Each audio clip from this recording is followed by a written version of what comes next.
Welcome once again to the Northern Kentucky Spotlight. We are back in the old digs, right? The new digs, so to speak. I'm Catherine Nero, and welcome once again. We want to thank our title sponsor for the Northern Kentucky Spotlight, CVG, a new studio sponsor this time around, L&N Federal Credit Union. Again, I'm Catherine Nero alongside Jeremy Schran, the Director of Marketing and Communications here for the Northern Kentucky Chamber. Glad to be back. Yes. This is a good show we got rolling today. It's a little easier to set it up when we're not at the convention center trying to deal with their Wi-Fi and all the people going around setting up the tables and all that stuff. But today, we've got some great topips. Yes, we do. And it kind of is all centered around stuff that kind of affects, that we're working on inside workforce with the Grow NKY.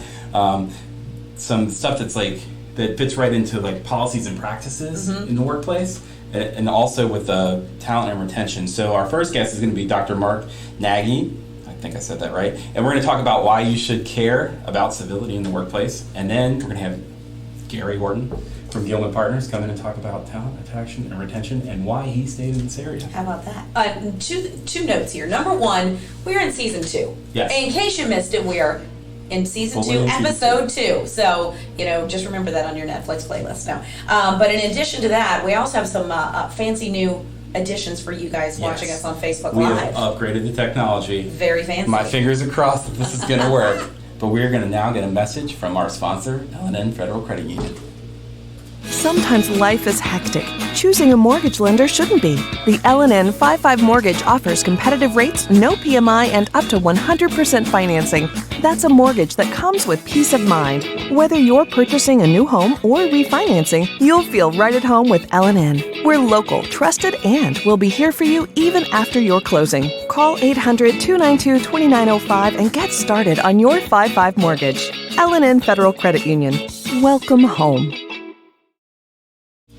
Your fingers crossed and it worked. Congratulations. I think we worked. And thank you to L&N for your support there. All right, we're going to talk about something that affects, I don't care where you are or who you work for or with, civility affects you. Why should you care about civility in the workplace? Our guest is Dr. Mark Nagy from Marcus Management. Thanks for coming in. Oh, thank you for having me. All right, let's start this thing off. What is civility? Is it just being nice, or is there more to it? Well, of course, there's always a little bit more to it, but at its simplest form, it's behavior that helps preserve expectations for mutual respect. And maybe a key word in that sense is mutual respect. So the respect has to go both ways. So how does that kind of take shape in the world of a workplace? Well, what we found with civility is that civility is not like a personality or something where it's an individual thing. It operates in a work group setting. So, for example, on a pediatric floor in a hospital, there would be civility. You would look at civility and how that team interacts with each other. So it's not, oh, I'm a civil person or I'm an uncivil person. It's how the team interacts with each other. And that is what civility is more of a, if you will, more of a work group kind of idea than an individual idea. Awesome. So how does that differ from incivility? Well, incivility is an individual idea. I mean, in its basic form, incivility is like a low-level deviant behavior that is ambiguous in nature. So if somebody doesn't ask you to lunch, you're not sure if that was intentional or if that wasn't intentional, but that's more of an individual interpreting a behavior, whereas civility is more of a work group and how a work group interacts with each other. So how does this affect how a workplace functions? Like, what are the outcomes affected, like that are affected by civility? Well, you'd think something just about being nicer or feeling that there's respect, that it wouldn't really have a lot to do, but the research shows that it has a lot to do with a lot of important work group variables. Things like, we find that it's related to higher job performance, higher job satisfaction, increased perceptions of fairness, lower turnover, lower absenteeism, and even in a study that, if we have a couple minutes, I can tell you about, lower EEO complaints. So it has an impact on a lot of important outcomes that organizations care quite deeply about. So how can we increase civility in the workplace? How can we make it better if it's not there? There's training involved. And actually what I think is great about civility is it is not just about civility, but it can have impacts in other areas. For example, sexual harassment in the workplace. I mean, if you think about it, harassment at its basic form is disrespect. So how can we come to a better understanding of what is respectful behavior? And with civility training, by getting a group together, you can focus on what behaviors are appropriate, or said another way, what behaviors folks should do, pause, and not what behaviors they should avoid, which you see a lot of times in sexual harassment training, for example. Don't do this, don't do that, but it doesn't tell you what to do. Right. When you get a group together and you talk about what it means for that group to be civil to each other, the group defines for themselves what's appropriate and what's not appropriate. My guess is, I haven't worked there, but my guess is maybe on an oncology floor, some of the banter that goes around might not seem acceptable to maybe some of us, but maybe that's how they deal with that situation. If you get the group together and you can say, okay, this is what's acceptable, we agree to this being okay, everyone is on the same page about what it means to be respectful to each other. And then they can go forward with that. Also with the civility training, what we typically do in our training is we go around and make sure everyone understands everyone else's role on that team. Because everyone's role is important. I mean, a colleague of mine worked with a group one time, and it was in a hospital, and the janitor realized at the end of the training that his job was just as important as the world-class surgeon, because if that operating room wasn't sterile, it doesn't matter how good that surgeon is. So everyone has an important role on the team, and when people understand others' roles, that again can help foster that civility and respect among everyone in the workroom. Let's talk about that training a little bit. When you do these sorts of trainings, is this employers and say management, or employees and management as well? Are they all in there together? Usually it's an intact work team, which may include management, it may not. But honestly, at the risk of sounding like I'm self-promoting, but you really do need somebody from the outside to facilitate this discussion. Because you come in with your own ideas of what somebody does and how they do it. Right. Yeah. And some of these conversations may not be always pleasant. For example, if I send you an email and you don't send a response back in 2 days, that might come out in these discussions about what's an appropriate time to respond to an email. And I might say, Catherine, you didn't respond to my email. I don't know if I did something wrong, if you don't like me, whatever the case may be, but by having these discussions, which sometimes might be a little bit dicey, you can get through that and then, again, come to a common understanding of what we can expect and going forward, importantly, how we can hold each other accountable. So if we agree that certain jokes or whatever are not appropriate in the workplace, and then 3-4 weeks later somebody's telling a joke that's along those lines, so we can say, hey, Jeremy, I thought we kind of talked and we went.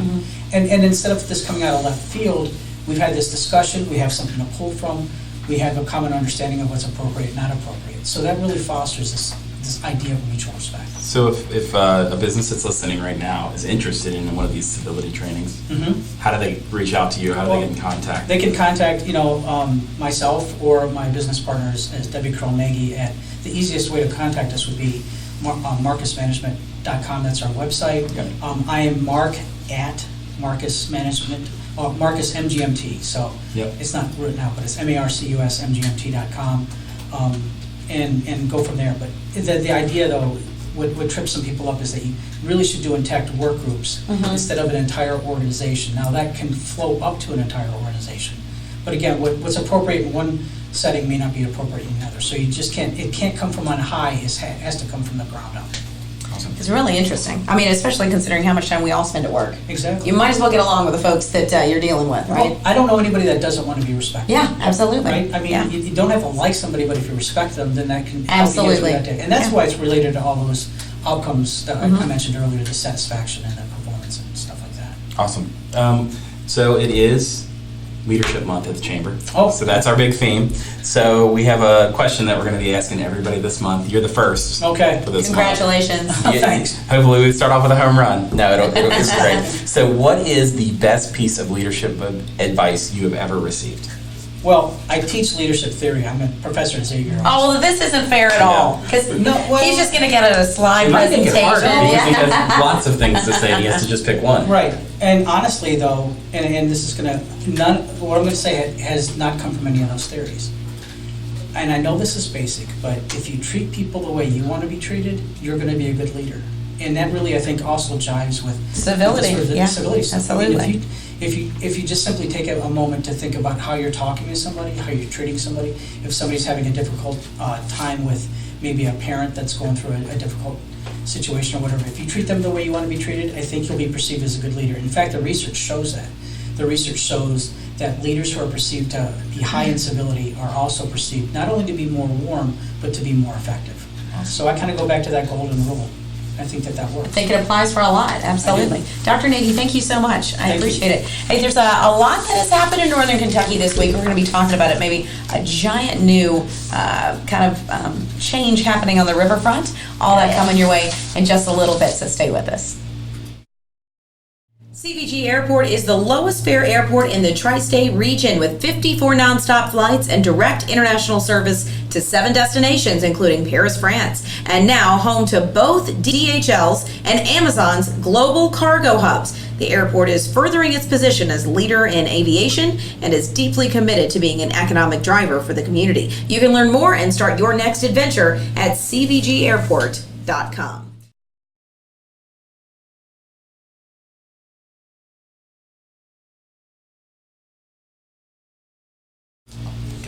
Oh, hey there. Hi there. Did you say we're back, Ben? Thank you. You gotta yell at me while I'm talking. All right, so back to the Northern Kentucky Spotlight. We're gonna be talking about all kinds of fun stuff, including the Hope Box Derby coming up in just a little bit. But I mentioned a minute ago, big things happening on the riverfront.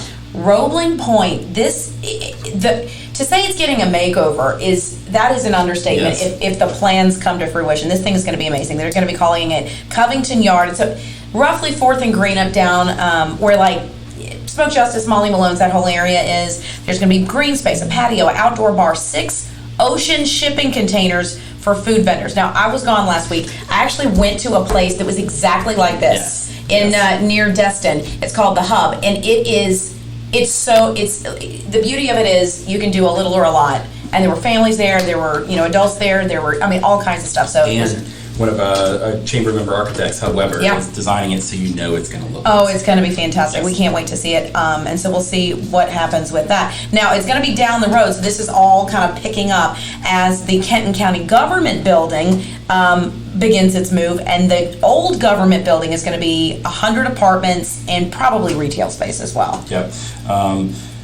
The new building opens on September 24th, which it's going to be awesome. And I really loved how they put the Bavarian logo back up on there. My grandfather worked for Bavarian. Oh, really? And my dad's obsessed with it. He's got Bavarian stuff all over his basement and stuff. So it's just really cool to see them bring that logo back up to life on that building. Yeah. Thomas More prepares to inaugurate their new president. The weekly activities starts on September 20th. With the first pitch, the Reds game. Yes, so President Chillo. There's going to be a lot of Thomas More fans there. It's like Thomas More Day or something. Hey, you be nice. Those red legs, they're still hanging in there. Hey, they're not, but that's okay. It's okay. Listen, it's Marty's last stand. People are coming, if nothing else, for that. So his inauguration is September 25th, and might I just point out that on the Inquirer's Facebook page, the day before the 24th, I will be interviewing him live, President Chillo, on Coffee Break with Catherine, 10 a.m. on the Facebook page there on the Inquirer. So listen, if you're a Thomas More student or alum, there are a million things to do. So there's a pig roast. There are all kinds of award ceremonies and stuff. So you got to RSVP for some of it, but just go ahead and do that because it'll be a big week. Absolutely. Oh, another big, huge piece of news is the Latonia racetrack might be coming back. The new one. Yeah, new Latonia. You pointed this out, Jeremy. This seems good on the surface, but there's some underlying issues there. There's some underlying things. So we haven't really heard where it's going. No one knows where it's going to go. Basically, what happened was Churchill had until a few weeks ago to get Turfway's racing dates.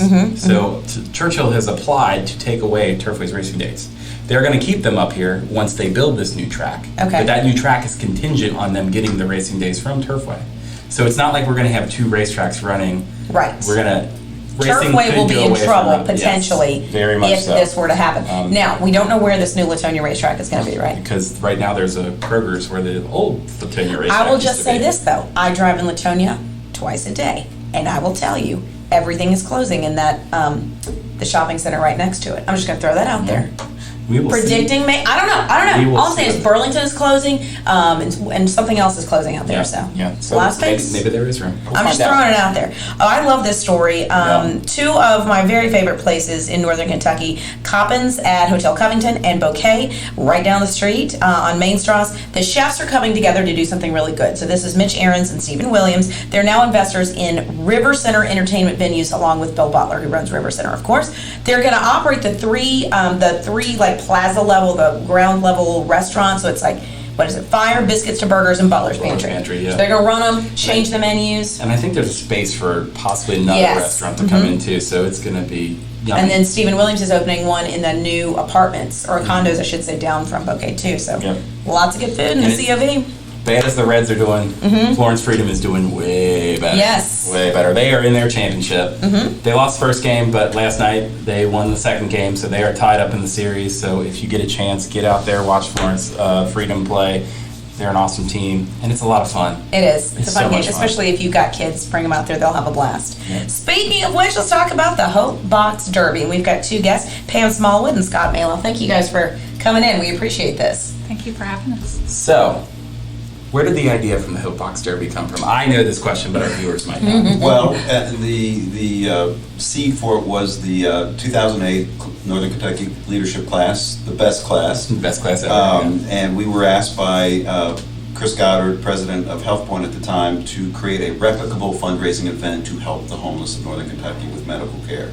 So the money, which we've raised close to $500,000 over the last 11 years, we hope to raise close to $40,000 this year, goes, after expenses, goes towards providing medical and dental care, toiletries for the homeless, people who don't have what you and I have. Yep.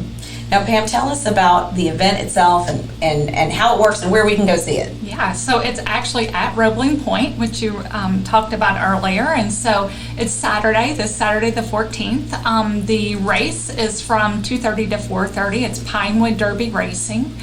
The registration is from 1 to 2, and it's not too late to enter. You can bring a car and join the race for $100 that benefits HealthPoint's homeless program. And so we've got that going on. We also have other attractions. So that day there's a large farmers market that is sponsored by the Renaissance Covington group. And there's going to be a petting zoo from 11 to 1, and we have kids activities and bungee jumping in the street, the intersection of Court and Park Streets. You don't get to do that very often, so this might be the time. That's really right. fun. There's live music starting at 7 that's featuring Doghouse, and of course the Roebling Point restaurants, and Richard Dickman, and our sponsors PNC and Chambers Medical Group and St. Elizabeth Healthcare and Schneider Electric have really put a lot of effort and work into this, and we hope everybody comes out. Awesome. And we mentioned a little bit here that the Hope Box Derby helps out HealthPoint. Do you want to give us your mission and what you guys do? I do. Our mission is really to provide innovative, compassionate care, and to provide to make it affordable and quality. We provide medical, behavioral health, OB services, and dental services. So we see patients with Medicaid, Medicare, and commercial insurance, as well as offering sliding fee scale discount services. So. Lots of good to be had at the Hope Box Derby. Thank you for joining us today. And speaking of the leadership, Yes. so Hope Box came from the best class ever. So I'm 2008. 2008. Just in case you're wondering. Regional youth leadership and leadership classes have started this year, and they both have done their retreats. Okay. So the first retreat was regional youth leadership, and they did Camp Ernst this year. Excellent. And then the leadership class actually did their retreat today, and their overnight is tonight. So they're currently working. That's why Don's Camp not sitting Joy? in the corner Gotcha. watching us and making sure we're getting all this stuff right. Also, we have a lot of chamber events. We kind of had a little bit of a break in chamber events. We had our big annual dinner. We don't usually schedule much around that, but we now have our biggest eggs and issues. State of Northern Kentucky. This is a big next one. Tuesday. This is all the judges executive, All the right? judges executive will show up, and they'll give us a big rundown of what's going on across the state and in our region.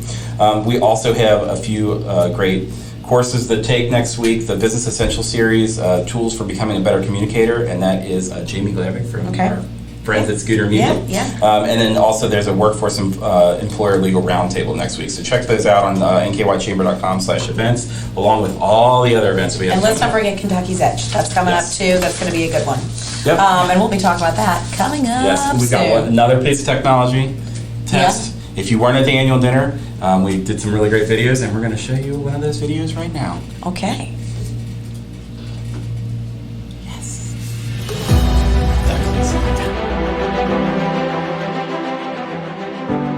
The Northern Kentucky Chamber of Commerce has been so important to the growth and prosperity of Northern Kentucky. And it did start 50 years ago when business leadership in 3 different counties said, we have to stop quarreling with each other. And the Chamber knew at that time that if you had business and government working together, you were going to be successful. And then soon there were 3 county organizations of people who said, let's work together for Northern Kentucky. Let's work together for Northern Kentucky University, for Gateway, for a new convention center, for lots of new jobs. That all started 50 years ago with the Northern Kentucky Chamber of Commerce. The Northern Kentucky Chamber has always been the principal advocate and champion to really drive growth and to be that group that promotes so many organizations to the rest of the world as well as within this region. They've utilized programs like the Women's Initiative, the International Trade Association, the Young Professionals Organization, all sorts of other programs that have helped to drive business growth and to create a great business climate and an improved economy for the Northern Kentucky region. 2016 ushered in the Republicans becoming leaders in the House. So all of a sudden, all of the House Republicans in Northern Kentucky became committee chairs.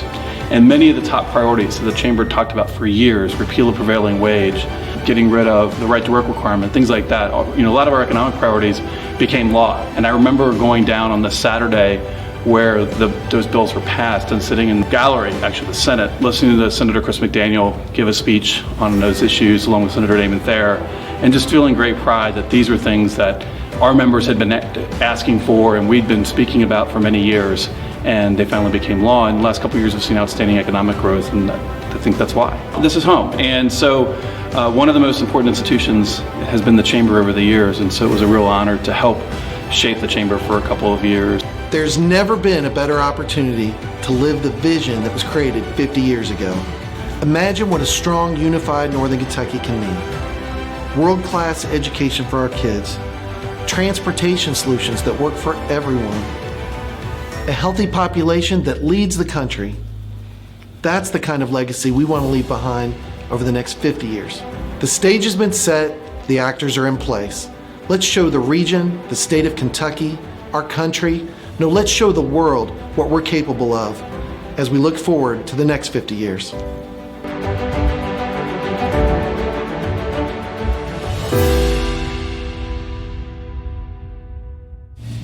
And I want to point out, Jeremy put that video together. I did. Awesome. It looks incredible. Yeah. With a lot of help from my boy Ben back there. Ben, of course, running the show. All right, so our next and final guest of the day, saving the best for last, Garry Horton, who is the Strategic Relationship Manager at Gilman Partners. Thanks for coming in. Thank you. All right, so we promised it off the top. We're talking about kind of why you're back, what kept you in this area. So why don't you tell us your story? Let's start back. Okay.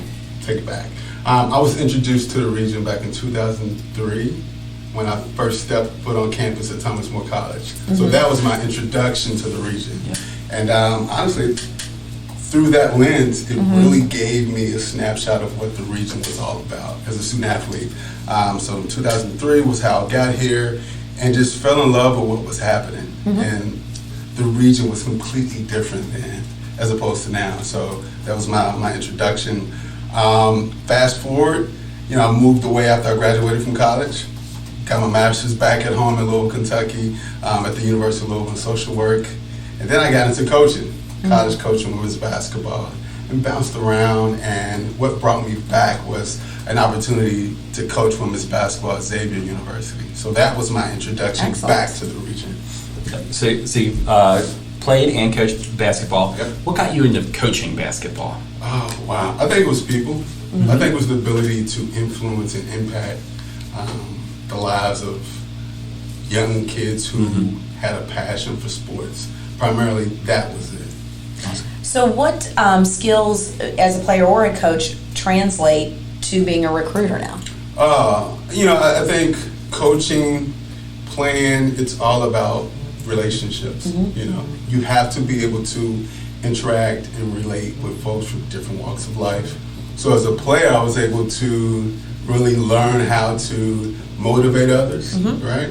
And as a coach, you have to learn how to motivate others too. And in so many different ways, those same skills translate over when you're working with clients. You might not necessarily be motivating them, but you have to relate and really develop a relationship to drive and improve their business. So the skills overlap. They do overlap. Yeah. So you mentioned you're from Louisville, came up here for college, went back down to Louisville, and then got a cool job up here that you were able to take. What was your aha moment when you came back up? Like, oh wait, this is different.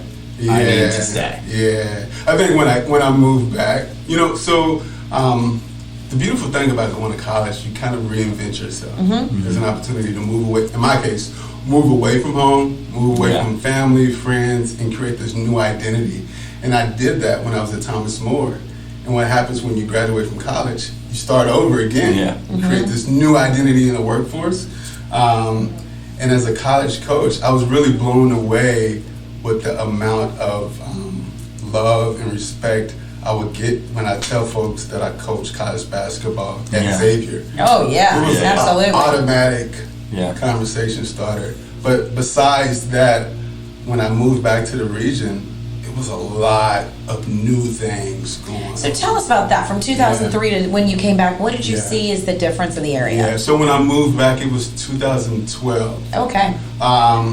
And, I was familiar with Cincinnati as a Thomas More student, but this was the first time ever living in Cincinnati. Yeah. And in 2012, it was right at that transitional period where a lot was going on. You talk about OTR, the new stadium, both the Bengals and what was going on at the Banks. It was just this new synergy in the city. And then you cross the bridge in Northern Kentucky, it was the same thing.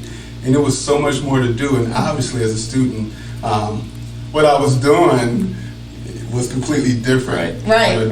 But it was new to me, and it was excitement. And I also felt like I was at home, so that really resonated with me as well. So this is kind of a really weird curveball question that I just now thought of. All right. So you're from Louisville, which is not that far away. Okay. Do you do the Skyline, Cincinnati style chili, Gold Star? Oh man, my wife loves. I'm gonna take by your face the answers really now. Oh, my wife loves Gold Star, but I love Skyline. All right, so it's a house divided. Good. That's what Skyline's the right answer. Although I'm kind of partial to Dixie chili. Okay. I know. Okay. They have a 6-way. You gotta go with that. Yep. Okay. All right. So shall we ask the question? We shall ask the question. Okay. Here we go. What is the best piece of leadership advice you've ever gotten? Wow. I think for me, I had the luxury of learning from some incredible coaches who are leaders, and then you take that same experience and you compile it with what I'm learning in the for-profit space, surrounded by a lot of great leaders. And I think for me, I've learned by watching some of those folks interact and be leaders, watching leadership in action. But I think to answer the question, it boils down to a quote that I use all the time from John Maxwell, and it's all about people. He said, people don't care how much you know until you know how much they care. Until they know how much you care, I'm sorry. Yeah. So, and I think it translates in so many different ways. In order to motivate folks, in order to really drive performance, they have to know that you care. So. And it goes right back to the civility discussion from earlier in the podcast, too. So. And if you want to read more about Garry's story, we have an article in the last Business Journal. How about that? It was the Education Business Journal, and you can also see some of his artwork. Yeah. Really great artwork. Oh, awesome. Man, a jack of all trades. I try. Tell you what, we're covering all the bases there.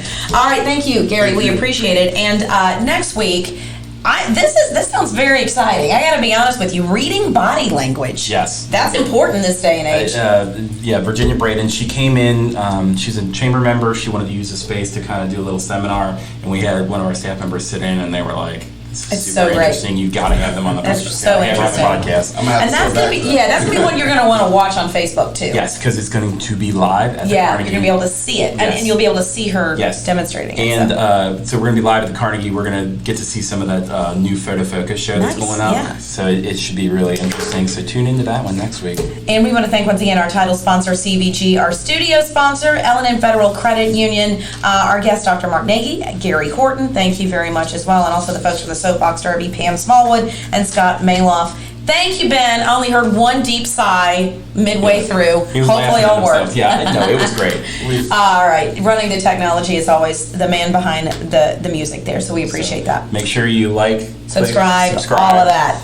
Follow us on Facebook, subscribe on the podcast networks. And we will see you next week.